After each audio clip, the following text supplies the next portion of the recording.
Hello 7th grade, me and Margaret are here in a cemetery in Plymouth, Massachusetts, where the Pilgrims arrived in 1620. Now the Pilgrims were separatists from the Church of England, meaning they did not want to be Anglican anymore. Instead, they wanted to make their own religion. However, after some time, they were pushed out eventually by the Puritans, who were reformers of the Anglican Church. But eventually, because of religious persecution going on in England, the Puritans also left. Now, here's why we're in the cemetery. I want to show you some cool Puritan stuff here. So here, next to us, all right, we have a gravestone. Now, this is called a death head.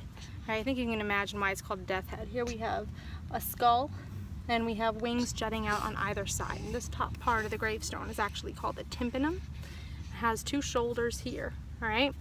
Now, the death head was symbolic of predestination, which was the idea that was created by John Calvin over in France. Now, predestination is the idea that the soul is predetermined to go to heaven or hell by God, all right? So this is supposed to represent, you know, the possibility of hell, and then the wings represent the possibility of heaven, but as Puritans believe, there is no way to know, right? And this would be a primary source because it's a source created at the time we're studying, all right? And it says, here lies buried the body of Mrs. Elizabeth Warren, all right? And that was 1744, aged 33, right? Today's life expectancy is way up into the 70s, right?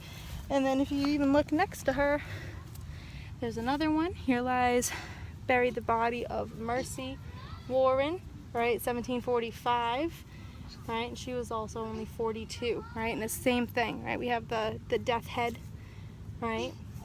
Here in the tympanum, all right? So I want to show you guys some more stuff. So